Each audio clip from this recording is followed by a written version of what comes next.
저는 믿음으로 이어지는 들음이라는 제목으로 하나님의 말씀을 전하고자 합니다. 본문 14절의 말씀 전에 바로 13절의 말씀은 이렇게 선포하고 있습니다. 누구든지 주의 이름을 부르는 자는 구원을 받으리라. 그리고 이 말씀, 본문의 14절의 말씀은 너무나 당연한 진리를 선포하는 것 같습니다. 우리 다 함께 이 말씀을 읽어보겠습니다. 그런즉 그들이 믿지 않은 이를 어찌 부르리요? 듣지도 못한 이를 어찌 믿으리요? 전파하는 자가 없이 어찌 들으리요? 주의 이름을 부른다는 것은 주님을 믿고 신뢰한다는 것입니다. 믿기 위해서는 먼저 그에 대해서 들음이 있어야 합니다. 또 듣기 위해서는 전파하는 사람이 있어야겠죠. 이것을 역순으로 말한다면 말씀은 전파하는 자를 통해서 말씀이 전파되고 또 들음으로써 믿음이 생기고 주의 이름을 부르게 되며 구원을 받게 된다는 것입니다.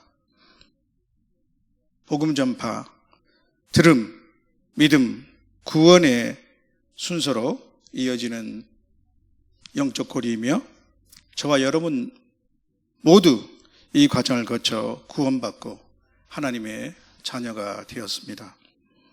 이것을 다시 본문 17절은 이렇게 요약해서 선포하고 있습니다.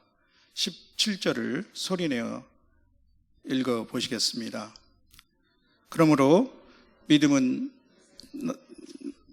들음에서 나며 들음은 그리스도의 말씀으로 말미암았느니라. 그리스도의 말씀은 복음이며 하나님의 말씀입니다. 하나님의 말씀은 능력이 있습니다. 이 복음은 모든 믿는 자에게 구원을 주시는 하나님의 능력입니다. 살아계신 하나님의 말씀인 성경은 그리스도 예수 안에 있는 믿음으로 말미암아 구원에 이르게 하는 지혜가 됩니다. 요즘 우리는 SNS를 통해서 많은 현인들의 갖가지 좋은 말들을 많이 접하고 있습니다. 그들은 어떻게 살아야 잘 사는 것인지 또 어떻게 살아야 행복한 삶을 살 수 있는 건지에 대해서 말해줍니다. 그 말들은 언뜻 지혜 있는 것 같이 들리며 또 공감을 일으키기도 합니다. 그래서 펌글로 우리는 여기저기 그 말씀을 나르기도 하고 또 그 말씀을 읽어보기도 하죠. 그러나 아무리 좋은 말이라도 사람의 말은 그뿐입니다. 귀에는 듣기 좋을지 몰라도 그 자체로 능력이 없기 때문입니다. 높은 산으로 올라가면 공기도 참 좋고 또 위에서 아래로 내려보면 호연지기가 생기고 정말 세상의 모든 염려 떨쳐볼 수 있다, 이러한 말이 있다고 합시다. 그러나 문제는 산에 올라가는 것이 좋은 것을 모르는 것이 아니라 산에 올라갈 힘이 없다는 데 있는 것입니다. 그래서 사람의 말은 공허할 뿐입니다. 반면에 하나님의 말씀은 살아있고 활력이 있어서 우리의 마음의 생각과 뜻을 판단합니다. 또한 성경은 하나님의 사람으로 온전하게 하며 모든 선한 일을 할 능력을 갖추게 해줍니다. 그런데 문제가 하나 있습니다. 같은 말씀을 듣고도 반응은 다를 수 있다는 것입니다. 16절에 보면 그들이 다 복음을 순종한 것이 아니라고 말씀합니다. 바울 사도는 여기서 특히 유대인들의 불순종을 지적하고 있습니다. 그러나 꼭 유대인들만 해당하는 것은 아닙니다. 유대인 중에나 다른 이방인 가운데서도 똑같이 하나님의 말씀을 듣고도 이를 받아들이고 믿음을 갖고 구원받는 사람이 있는가 하면 이 말씀을 거부하고 또 때로는 완강하게 반발하는 사람들도 있습니다. 오늘날에도 여전히 두 부류의 사람들이 있죠. 슬프게도 믿음은 모든 사람의 것은 아니리라 하는 데살로니가후서 3장 2절의 말씀이 그 진리성을 실감할 때가 더욱 많은 것 같기도 합니다. 신약 성경 중 13권의 서신서를 기록한 사도 바울이 아닙니까? 이 저자 직강의 말씀을 듣고도 믿고 구원을 받는 사람이 있었는가 하면 오히려 믿지 않고 반발하는 사람들도 있었습니다. 그뿐입니까? 바로 말씀이 시킨 예수 그리스도 그분의 입에서 나오는 말씀을 듣고도 모든 사람들이 기쁨과 감사로 그 말씀을 받고 듣고 또 순종한 것은 아니었습니다.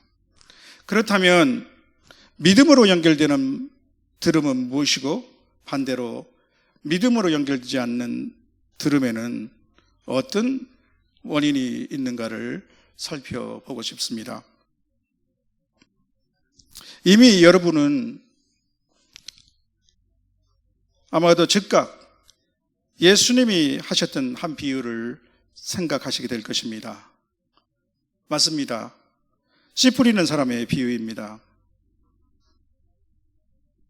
마태복음 13장을 비롯해서 세 공간 혹은 모두에 기록되어 있죠. 이 비유는 예수님이 친히 그 말씀의 숨은 의미를 설명해 주셨다는 점에서 독특하고 따라서 다른 해석의 여지가 없습니다. 사실 우리 교회 성도들 중에서는 자세히 설명드릴 필요도 없겠지만 제 설교를 유튜브로 들으시는 분들 중에서는 아직 잘 모르시는 분들이 있을 것 같습니다. 예수님은 천국 말씀을 들은 사람들의 마음 자세를 씨 뿌려진 4가지 밭의 비유로 말씀하시고 이렇게 설명해 주셨습니다. 첫째로 길가에 뿌려진 것 같은 사람입니다. 천국 말씀을 듣고도 도무지 깨닫지 못하는 사람인데 악한 자가 와서 그 마음에 뿌린 씨를 즉각 채갔다는 것입니다.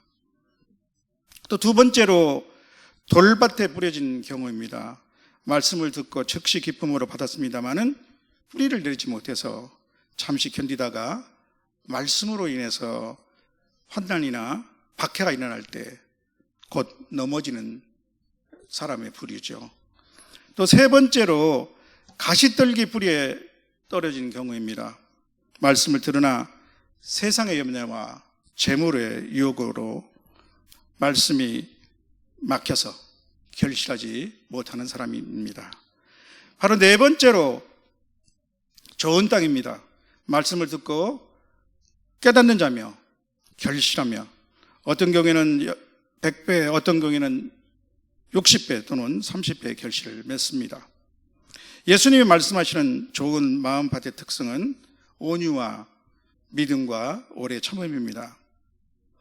예수님의 말씀을 듣는 사람의 마음밭, 그 마음의 자세에 따라 말씀이 큰 결과를 내기도 하고 또 아무런 효력이 없기도 한다고 말씀하시는 것입니다. 문제는 어떻게 듣느냐 하는 마음의 귀에 달려있다는 말씀이시죠. 유대 왕국을 멸망시킨 바벨론의 포로로 잡혀간 에스겔 선지자를 통해서 하나님이 일찍이 다음과 같은 예언의 말씀을 주셨습니다. 내가 그들에게 한 마음을 주고 그 속에 새 영을 주며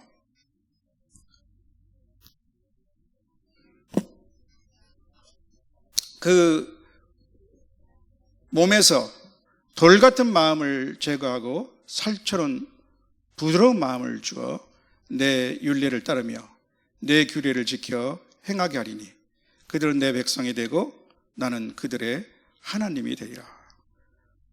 돌 같은 마음을 제하시고 살 같은 부드러운 마음을 주신다는 것이죠. 하나님은 또한 에스겔과 조금 앞섰지만 거의 동시대 선지자인 예레미야를 통해서 이스라엘과 유다 집에 새 언약을 맺을 것이라고 말씀하셨습니다. 그리고 그 예언자를 통해서 이렇게 말씀하십니다. 그러나 그날 후에 내가 이스라엘과 맺을 언약은 이러하니 곧 내가 나의 법을 그들의 속에 두며 그들의 마음에 기록하여 나는 그들의 하나님이 되고 그들은 내 백성이 될 것이라. 여호와의 말씀이니라. 예레미야 31장 31절 말씀입니다. 이 말씀은 600년 후 실현되었습니다. 예수 그리스도는 십자가 위에서 흘리신 피로서 새 언약의 주체가 되셨습니다. 또 성령께서 강림하셔서 모든 믿는 사람들 위해 안에 거하시게 되었습니다. 그로부터 2000여 년이 지난 오늘 우리 성도들도 새 언약의 백성이 된 것입니다. 하나님의 말씀을 듣고 반응하는 마음은 하나님이 주시는 새 영이 깃든 마음입니다. 돌같이 딱딱한 마음이 아니라 부드러운 살 같은 마음을 가진 사람입니다. 무엇보다 예수 그리스도가 가져오신 새 언약의 시대는 성령의 시대입니다. 예수님은 이렇게 말씀하셨습니다. 살리는 것은 영이니 육은 무익하니라. 내가 너희에게 이른 말은 영이요 생명이니라. 이 예수님의 말씀을 제대로 듣고 믿는 자들은 생명을 얻게 됩니다. 예수님의 말씀에는 성령이 역사하시기 때문이죠.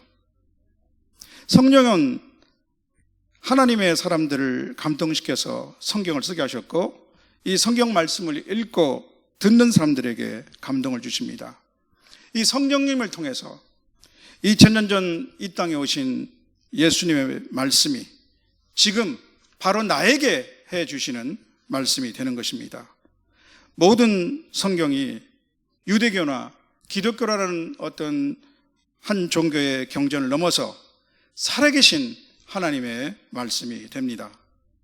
4000년 전 또는 2000년 전에 쓰여진 고문서를 넘어서 생생하고 역동적인 오늘의 말씀으로 되살아나는 것입니다.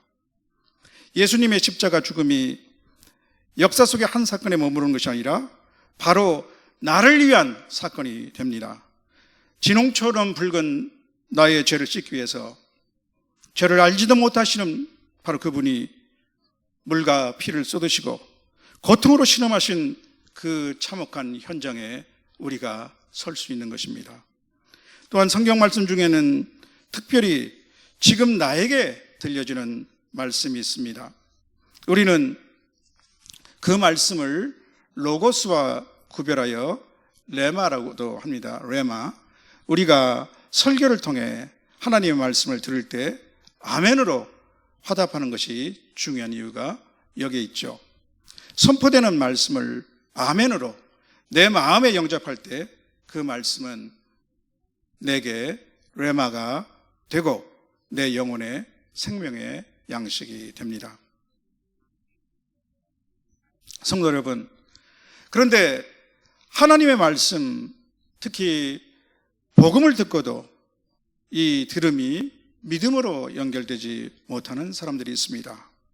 왜 어떤 사람들에게는 들음이 별 유익이 되지 못할까요? 오늘 잠깐 그것이 알고 싶다의 주제입니다.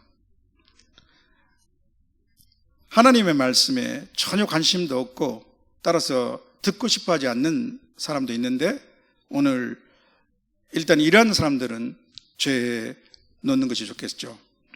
바울 사도는 고린도 전서에서 당시 복음 전도자로서 그가 처한 공경을 이렇게 쓰고 있습니다. 고린도 전서 1장 23절에서 24절 말씀인데, 우리는 십자가에 못 박힌 그리스도를 전하나 유대인들에게는 거리끼는 것이요 이방인에게는 미련한 것이로되 오직 부르심을 입은 자들에게는 유대인이나 헬라인이나 그리스도는 하나님의 능력이요 하나님의 지혜니라.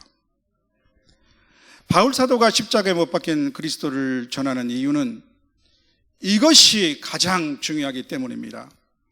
우리 죄를 대신하여 예수 그리스도가 십자가 죽음을 죽으신 것, 오직 이 복음이 구원을 주시는 하나님의 능력입니다. 또한 이 복음은 하나님의 지혜에서 나오는 구원의 유일한 완전한 방법입니다. 따라서 바울 사도는 예수 그리스도를 아는 지식 이외에 다른 모든 것은 배설물같이 여겼습니다. 그는 복음을 전할 때에도 말의 지혜로 하지 않았습니다. 혹시라도 그리스도의 십자가가 헛되게 될까 염려했기 때문입니다. 실제로 이 복음을 듣고 많은 사람들이 구원을 받았습니다. 삶의 절망에서 참 소망을 얻고 인생의 진정한 의미를 발견했습니다.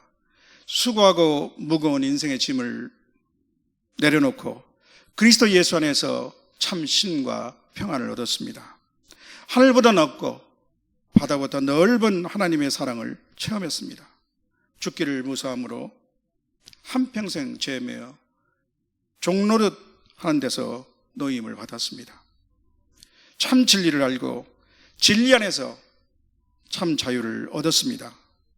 공중의 권세 잡은 자, 마귀의 실체를 알고 어둠에서 빛의 자녀가 되었습니다.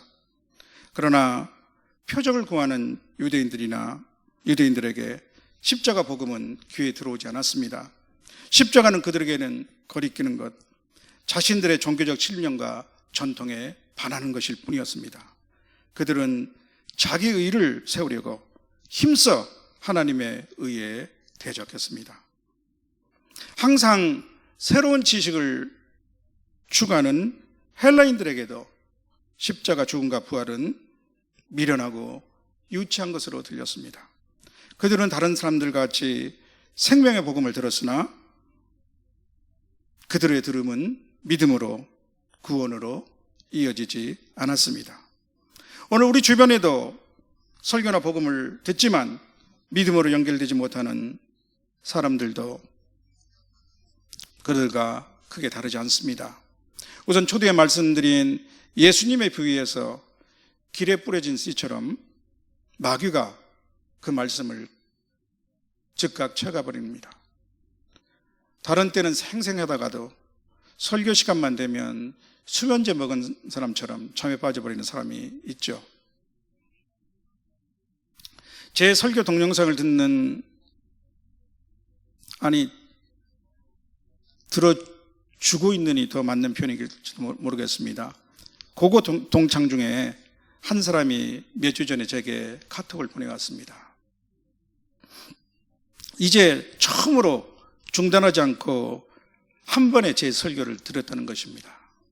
무려 1년이 지난 시점이었습니다. 이분이 박사이신데도 그간 제 설교가 어렵고 지루했던 모양입니다. 지루한 것은 제가 좀 이해하겠는데 어렵다니. 처음엔 동창이 설교를 한다고 하니 호기심에서 들었겠죠. 그 다음에는 계속 보내주니까 성의에 미안해서 가끔 들었을 것입니다. 그간 얼마나 힘들었겠습니까? 저한테도 설교 준비할 2주가 금방 다가오는데 또 많은 사람들이 아유 벌써 2주가 됐단 말이야 하는 사람들이 있을 것입니다. 요새는 이 친구는 자신이 제 설교 취지를 이렇게 이해했는데 맞게 이해한 것인지 질문해 올 때도 있습니다. 저는 성령께서 역사하시기 때문에 가능한 일이라고 믿고 감사하고 있습니다. 그런데도 이 친구는 아직까지 직접 성경을 읽어보라는 권유에는 응하지 않고 있습니다. 참 고집이 세죠? 제 친구들은 거의 이런 사람들이 많습니다. 들음이 믿음으로 연결되니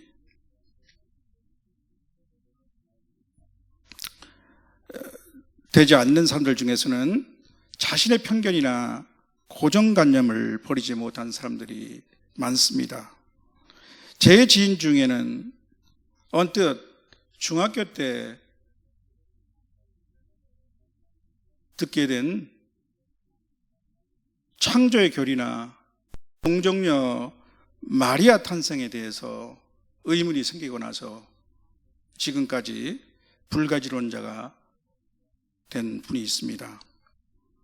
제 설교를 그래도 3년 이상 계속 듣고는 있는데 설교 줄거리는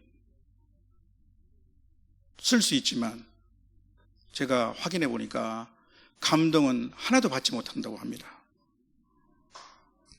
그분에게는 예수 그리스도는 훌륭한 인류의 스승일 뿐입니다. 그러나 예수님의 주장을 들으면 예수님은 하나님의 아들이시거나 아니면 지독한 거짓말쟁이거나 과대 망상자, 이 셋 중에 하나가 아닙니까? 결코 예수님은 훌륭한 인류의 스승이 될 수 있는 분은 아니십니다. 그 이상이거나 아니면 그 이하, 아무것도 아닌 그런 분이 되시는 거죠. 어떤 분들은 불교 철학이나 심리학, 또 양자물리학 또는 인문사회학의 관점에서 제 설교를 듣고 딱 그 한도 내에 서면 공감하고 또 가끔 질문을 던지시기도 하십니다. 그 경계를 침범받기를 원하지 않고 나름대로 탄탄한 방어막을 치고 있습니다. 일부러 치는 방어막은 아니라 할지라도 자신도 모르게 안주하고 또 고착화되어 있는 그런 고정관념이라고 할 수 있겠죠. 호수의 깊은 속에 뒤집어지지 않고는 수면에서만 잔잔하게 움직이는 물결이 있다고 해도 믿음에 이르는 들음이 될 수 없습니다. 그러므로 십자가 복음은 무엇보다 인간의 심연에 있는 죄를 처리합니다. 이것이 중요합니다. 많은 다른 종교와 철학 사상은 이 죄 문제를 직시하지 못합니다. 방법이 없기 때문입니다. 회피합니다. 오직 기독교만이 죄를 다루고 예수 그리스도의 십자가 복음만이 죄에 대한 승리를 선포합니다. 성경은 우리에게 이렇게 말씀하고 있습니다. 특히 SNS를 통해서 범람하는 갖가지 정보의 홍수 속에 있는 오늘 우리가 새겨 들어봐야 할 말씀이 아닌가 싶습니다. 때가 이르르니 사람이 바른 교훈을 받지 아니하며 귀가 가려워서 자기의 사욕을 따를 스승을 많이 두고 또 그 길을 진리에서 돌이켜 허탄이 하는 이야기를 따르리라. 디모데후서 4장 3절 4절 말씀이죠. 자기의 호기심을 자극하고 듣고 싶은 것만 듣고 진리가 아닌 지연인 이야기를 따라가는 많은 현대인의 모습이 그대로 보이지 않습니까? 사랑하는 성도 여러분, 믿음으로 이어지는 들음은 오직 진리의 말씀에서 나옵니다. 예수 그리스도의 십자가 복음만이 우리에게 구원을 줄 수 있습니다. 이 복음을 듣고 믿게 된 우리 성도들이야말로 가장 복된 그 증언자가 아닙니까? 많은 세상의 유혹과 방해 속에서도 우리는 이 복음을 들었습니다. 사단의 방해는 성령의 능력에 맞서지 못합니다. 귀 있는 자는 들을지어다. 그러나 전하는 자가 없이 어찌 들을 수 있겠습니까? 이 복음은 전파자가 필요합니다. 우리가 전했을 때 그들이 듣고 그들의 들음이 믿음으로 이어지느냐 마느냐 하는 것은 그들의 마음의 태도에 달려 있습니다. 아니, 그보다도 성령님의 역사에 달려 있습니다. 우리가 할 수 있는 것, 우리가 해야 하는 것은 복음을 전파하는 것입니다. 이 복음을 전하는 아름다운 사명을 끝까지 기쁨으로 감당하는 저와 여러분이 되시길 주님의 이름으로 축원합니다. 아멘.